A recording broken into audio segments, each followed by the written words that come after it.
만약에 여러분에게 1억 3천만 원이 넘는 빚이 있다면 어디서부터 어떻게 다시 시작해야 할까요? 오늘은 실제 법원 기록을 바탕으로요, 금융의 벼랑 끝에 섰던 한 자영업자가 어떻게 재기 계획을 세웠는지 그 구체적인 과정을 하나하나 파헤쳐 보겠습니다. 자, 그럼 바로 시작해 볼까요? 1억 3,658만 3,376원. 이 숫자를 보세요. 이건 그냥 단순한 돈의 액수가 아닙니다.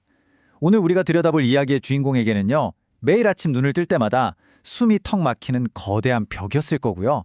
아무리 벗어나려고 발버둥 쳐도 피할 수 없는 현실 그 자체였을 겁니다.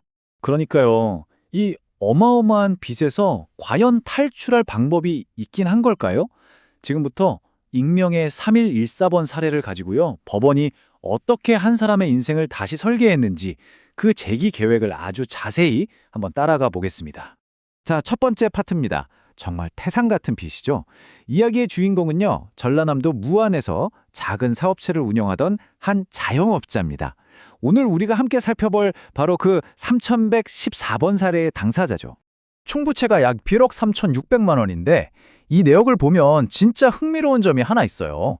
부채의 거리 전부가 원금이고 이자는 고작 44만 원밖에 안 된다는 사실이에요.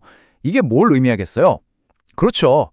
이 빚이 아주 오랫동안 묵혀진 게 아니라 정말 짧은 시간 안에 순식간에 통제 불가능할 정도로 불어났다는 아주 강력한 증거인 겁니다.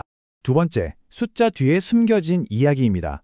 그럼 말이죠, 이 숫자들 뒤에는 도대체 어떤 사연이 있었길래 이런 상황까지 오게 된 걸까요? 숫자만 봐서는 알 수 없는 그 사람의 진짜 이야기가 궁금해지죠. 법원 기록에 나와 있는 내용을 보니까요, 빚이 늘어난 원인이 크게 세 가지로 나와요.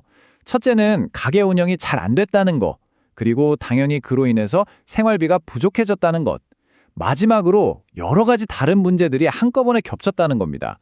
어떻게 보면 우리 주변에서 흔히 볼 수 있는 자영업자분들의 어려움, 바로 그 모습이죠. 자, 그리고 이 차트를 보시면 그 상황이 한눈에 들어옵니다. 사업이 힘들어지니까 어쩔 수 없이 가장 손쉬운 고금리 카드론부터 쓰기 시작한 거예요. 이게 무려 5,640만 원이나 되죠. 또 정부에서 지원해주는 신용보증기금 대출 같은 것도 다 끌어다 썼고요. 결국에는 뭐랄까, 사업 실패가 빚으로, 그 빚이 다시 생활고로 이어지는 이 끊을 수 없는 악순환에 딱 갇혀버린 겁니다. 세 번째, 금융적 생명줄을 선택하다. 이렇게 도저히 혼자 힘으로는 헤어나올 수 없는 늪에 빠졌을 때, 그때 필요한 게 바로 법의 도움입니다. 마지막 동화줄이라고 할 수 있겠죠? 그게 바로 오늘 우리가 자세히 알아볼 개인회생이라는 제도입니다. 개인회생이 뭐냐? 아주 간단해요. 법원이 딱 나서서 이 사람의 소득이 얼마고 최소한 먹고 사는데 얼마가 필요한지를 계산하는 거예요. 그리고 그걸 바탕으로 이 정도는 매달 갚을 수 있겠다 하는 현실적인 계획을 짜주는 거죠. 그리고 제일 중요한 건 이 약속만 잘 지키면 나머지 빚은 그냥 법적으로 싹 다 없애준다는 겁니다. 말 그대로 성실했지만 운이 없었던 사람에게 국가가 다시 일어설 기회를 주는 제도인 셈이죠. 이 제도의 핵심은 처벌이 아니에요. 절대 아닙니다. 바로 기회를 주는 데 있습니다. 이 사람을 벌 주려는 게 아니라, 자, 한 번 실패했으니 툴툴 털고 일어나서 다시 사회의 건강한 구성원으로 돌아오세요 하고 국가가 공식적으로 등을 떠 밀어주는 거라고 생각하시면 돼요. 네 번째, 상환계획 설계하기. 자, 그럼 가장 궁금해하실 부분이죠. 이 재기계획 대체 어떻게 짜는 걸까요? 지금부터 그 계산법을 보여드릴 텐데 생각보다 너무 간단해서 놀라실 수도 있어요. 딱 세 단계만 기억하시면 됩니다. 첫째, 한 달에 얼마 버는지 소득을 정해요. 둘째, 거기서 법에서 정한 이 돈은 건드리지 마라 하는 최소 생계비를 빼줍니다. 그럼 셋째, 그렇게 하고 남는 돈 있죠? 그게 바로 매달 빚 갚는 데 쓰는 돈, 즉 가용소득이 되는 겁니다. 간단하죠?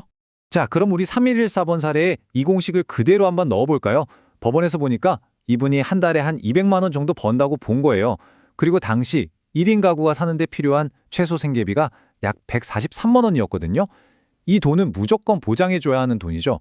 자, 그럼 계산해볼까요? 200만 원에서 143만 원을 빼면, 그렇죠, 56만 5천 원이 남죠. 바로 이 금액이 매달 갚아야 할 돈으로 딱 정해진 겁니다. 그런데 여기서 잠깐 아주 중요한 원칙이 하나 등장합니다. 이분이 가진 재산을 다 합쳐보니까 주로 2013년식 BMW 차량 가치인데 한 1,015만 원 정도 됐어요. 근데 앞으로 갚아야 할 돈은 총 2,034만 원이죠? 이상하죠? 왜 자기가 가진 재산보다 더 많이 갚아야 하는 걸까요? 그 이유가 바로 이 청산가치 보장의 원칙이라는 것 때문이에요. 이게 뭐냐면 채권자 입장에서 생각해 보는 거예요. 이 사람을 그냥 파산시키면 가진 재산 팔아서 1,000만 원을 받을 수 있는데 개인 회생을 시켜줬더니 그거보다도 돈을 덜 갚네? 이러면 채권자들이 가만히 있겠어요? 안 되겠죠? 그래서 최소한 파산시켰을 때 받을 수 있는 돈보다는 더 많이 갚도록 계획을 짜야 하는 아주 상식적인 원칙인 겁니다. 자, 드디어 5번째, 회복으로 가는 길입니다. 이 모든 복잡한 과정을 거쳐서 법원이 오케이, 땅땅땅 하고 최종 승인한 계획. 과연 그 내용은 어땠을까요? 최종 계획은 이렇습니다. 딱 3년, 36개월 동안 매달 56만 5천 원씩 갚아 나가는 거예요. 그렇게 해서 총 2,034만 원을 다 갚으면 그걸로 모든 빚은 끝나는 겁니다. 그리고 여기서 진짜 대박인 건 이자는 단 1원도 낼 필요가 없다는 거예요. 원래 있던 이자, 앞으로 생길 이자 그냥 싹 다 면제입니다. 0%예요. 이 그래프를 보시면 진짜 말이 안 나올 정도죠. 왼쪽에 저 거대한 기둥에 원래 빚이었던 원금 1억 3,600만 원이고요.